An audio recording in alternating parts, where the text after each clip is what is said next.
80 AD, Rome. The Colosseum is brand new. 50,000 people packed into the stands, senators in white togas, soldiers fresh off campaign, parents holding their kids like it's the Super Bowl of the ancient world.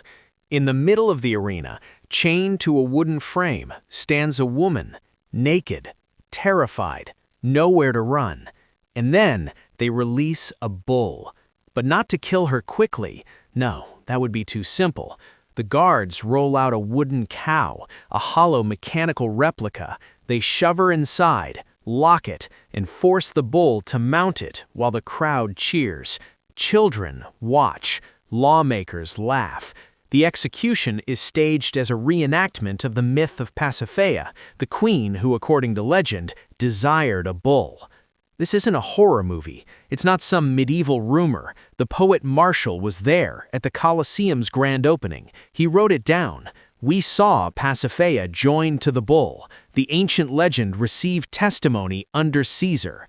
Rome, the empire of laws, aqueducts, philosophy, and public assault, turned into family entertainment. And that's just the beginning. Because what you're about to hear isn't gladiator hero stuff Hollywood loves to glamorize. This is the industrial-scale machine of death Rome built. Legal, organized, celebrated. Welcome to Roman entertainment. What you just heard wasn't some one-off moment of insanity. It wasn't a rogue emperor having a bad day. That scene in the Colosseum, that was the system working exactly as designed. Rome, from the 1st to the 4th century AD, ruled over roughly 60 million people, the largest empire the world had ever seen. And almost every major Roman city had one thing in common: an arena. More than 250 amphitheaters scattered across their territory. Think about that. This wasn't local violence, it was empire-wide programming. The Colosseum alone seated around 50,000 spectators, and it wasn't some occasional holiday event. It was packed constantly. Executions in the morning, animal slaughter at midday, gladiators in the afternoon, like a full-day festival of death. And here's what most people don't realize. This wasn't chaotic brutality. It was organized, budgeted, scheduled. The historian Eutropius estimated that over 400,000 people died in Roman arenas over 4 centuries. That's like wiping out an entire modern American city for entertainment. At the Colosseum's inauguration under Emperor Titus, 100 consecutive days of games, 9,000 animals slaughtered. That's 90 deaths a day just to keep the crowd satisfied.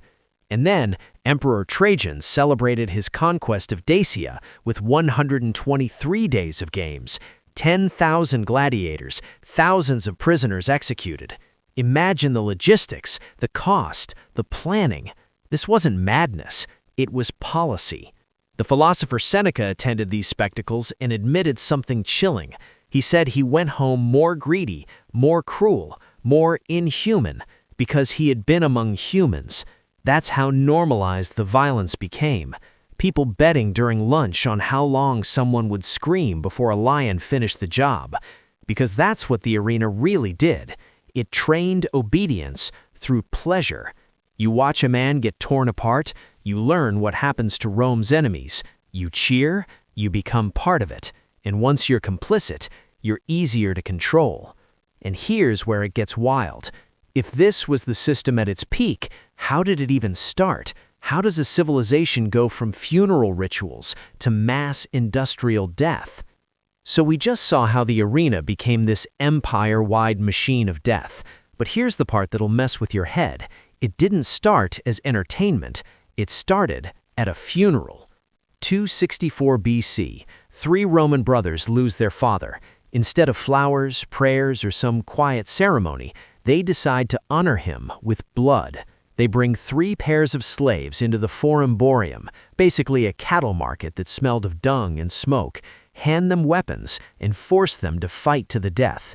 This wasn't called a game, it was called a munus, a duty owed to the dead.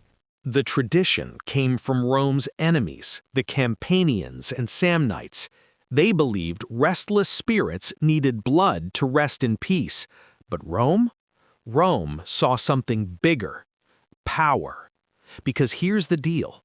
If you could afford a funeral with bloodshed, you weren't just grieving, you were flexing. You were showing everyone in town that you had the money, the slaves, and the authority to command life and death. And once politicians realized the crowd showed up for it, everything changed. By the 3rd century BC, funeral games became campaign tools. Senators would sponsor bigger, bloodier fights to win public support. The Senate called it tradition and piety. The crowd knew exactly what it was: politics wrapped in spectacle. Even the gladiators' armor carried a message. The Samnite-style fighters wore gear modeled after Rome's defeated enemies. Every sword strike wasn't just combat, it was a replay of Roman conquest, a reminder: we dominate everyone. Temporary wooden stands turned into permanent stone amphitheaters, structures built specifically for killing, temples not to gods, but to violence. Death stopped being ritual, it became propaganda. And here's where things take a darker turn. Because once Rome realized blood attracted crowds, they discovered something even more profitable. Ordinary death wasn't enough anymore. They needed something exotic. So funeral bloodshed turned into political theater. Stone arenas replaced cattle markets. And once Rome realized the crowd craved spectacle, they didn't just escalate it, they industrialized it. Because here's what they figured out: ordinary death gets applause, but exotic suffering, that sells out the house. Lions shipped in from North Africa, leopards from the Caucasus, crocodiles dragged up from the Nile, even giraffes, animals most Romans had never seen in their lives. In 46 BC, Julius Caesar paraded the first giraffe ever seen in Europe. They didn't even have a word for it. They called it camelopard, basically camel leopard. Didn't matter what they called it. It ended up in the sand, slaughtered for entertainment.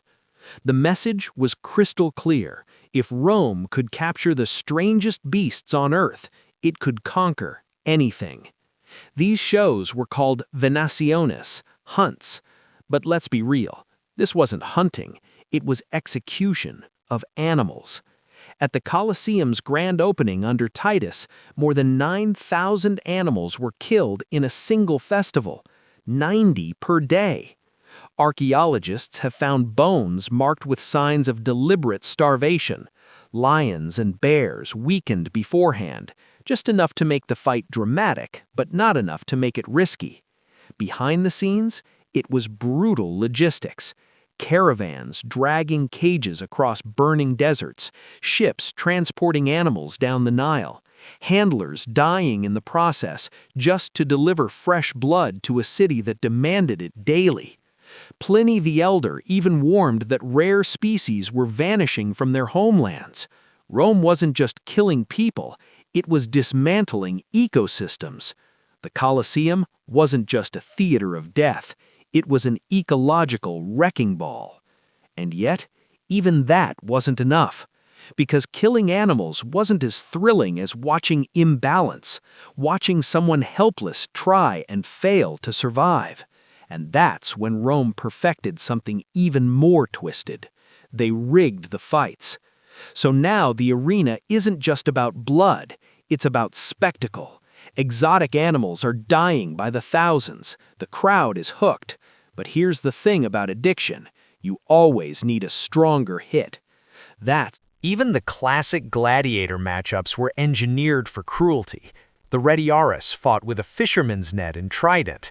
His opponent, the secutor, wore a smooth helmet designed specifically to slip out of the net. It wasn't about fairness, it was about suspense. Would the net tangle? Would the blade land first? The audience leaned forward like it was overtime in the playoffs, except the stakes were a human life. Sometimes one man faced multiple opponents. Other times entire groups clashed, turning the sand into mud thick with blood. Helmets were designed to limit vision, forcing fighters to stumble half-blind while 50,000 people roared. Some armor was so heavy it became torture just to lift your head. Protection wasn't the goal, punishment was. Gladiators were often dressed to resemble Rome's conquered enemies, Gauls, Thracians, Samnites. Their defeat reinforced the same message every single time: Rome always wins. But here's where it gets even darker, because even these brutal mismatches weren't the lowest point. There was a special category of victims, people who weren't meant to fight at all.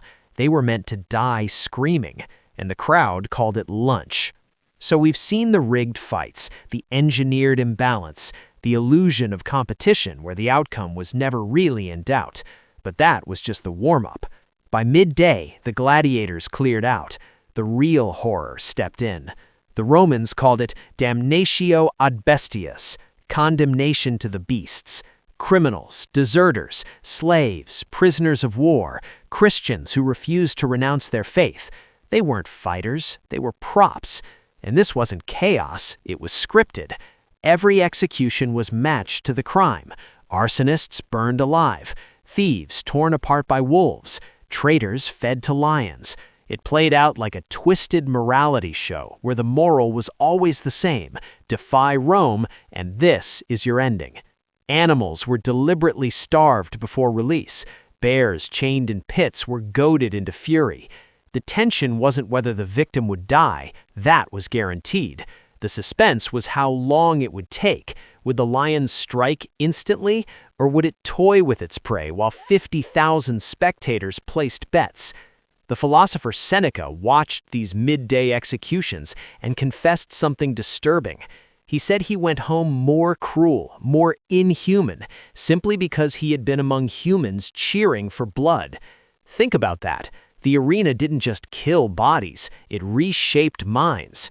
During Emperor Trajan's celebration after conquering Dacia, thousands of captives were slaughtered over 123 days. Organized, paced, structured like acts in a drama. Victims tied to stakes, wild bulls released, trained to charge at movement. The crowd betting on how long each person would scream before collapsing. Vendors sold wine, kids played nearby. It was routine. Justice wasn't the goal, entertainment was. And if you think being torn apart by animals was the worst fate Rome invented, brace yourself. Because death alone wasn't enough. Rome wanted humiliation, theater, myth turned into suffering. And this next part, this is where execution became performance art. So far, we've seen organized slaughter, rigged fights, lunch break executions treated like background noise. But now we hit a line that even ancient critics admitted felt different. Because in this next phase, dying wasn't enough. You had to act it out. Rome began staging mythological executions. Prisoners weren't just killed, they were forced to reenact legendary stories, using their own bodies as props. Imagine being told your final moments on Earth are going to be a theatrical production for 50,000 screaming spectators. Take Orpheus. In myth, he plays music so beautiful that wild animals sit peacefully around him. In the arena version, a condemned man dressed as Orpheus begins performing. Then a bear is released. No magic, no mercy. The animal mauls him to death mid-song. The poet Martial even joked about it afterward, saying if Orpheus had played better, maybe the beasts would have obeyed. That's how casual the cruelty became. Another victim was forced to play Daedalus, strapped into crude mechanical wings, lifted above the arena for dramatic effect, then dropped, sometimes to beasts waiting below, sometimes to shatter on the sand. The crowd didn't gasp in horror, they applauded the spectacle. And then there was Pasiphae, the execution we opened with, a woman forced into a wooden cow, reenacting a myth that ended in humiliation and death. It blurred the line between punishment, assault, and pornography. But to the audience, it was just another show. Tertullian recorded that female prisoners were sometimes dressed as priestesses before being violated and executed in front of the crowd. Rome wasn't just killing people, it was rewriting its myths through real suffering. Heroes, queens, legends, all reduced to props. The message was chillingly clear. Rome owned its stories, and it owned the bodies inside them. And if staging death on land wasn't dramatic enough, Rome asked a new question. What if we flooded the arena? What if we made men die at sea without ever leaving the city? So now execution has turned into theater, myths rewritten in blood, victims forced to perform their own deaths. At this point, you'd think Rome had hit its limit. It hadn't, because someone asked a question that sounds insane even today. What if we flooded the arena? What if we turned the desert into an ocean and made men die at sea? These spectacles were called naumachii, mock naval battles. But mock is misleading. Nothing about them was fake except the hope of survival. In 46 BC, Julius Caesar ordered a massive basin dug near the Tiber River. They filled it with water, launched real ships, and packed them with condemned prisoners. Thousands of men forced to fight as rival fleets, arrows flying, catapults firing, ships crashing into each other, steel slicing through flesh, the crowd watching a floating slaughterhouse. They weren't actors, they were sentenced men told to reenact history and die doing it.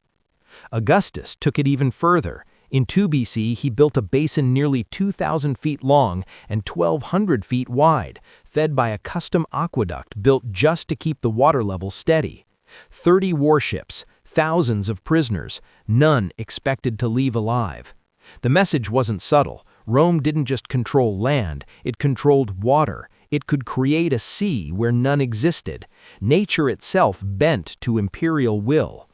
By 52 AD, Emperor Claudius staged another naval battle after partially draining Lake Fucine. As the captives prepared to fight, they reportedly saluted him with the words, "Those who are about to die salute you." One of the most haunting lines in history, spoken not by soldiers, but by men condemned for spectacle. Even the Colosseum had underground channels designed to flood and drain sections for water displays. Engineering brilliance applied to cruelty. Cruelty had become architecture. But even massive sea battles weren't the final escalation, because as the empire aged, something shifted. The spectacles didn't get grander, they got more depraved. So Rome has flooded arenas, staged sea battles, turned myths into executions. At this point, spectacle isn't just entertainment, it's obsession, and as the empire aged, the need to shock the crowd pushed everything further. Because when you normalize brutality, you have to keep raising the bar.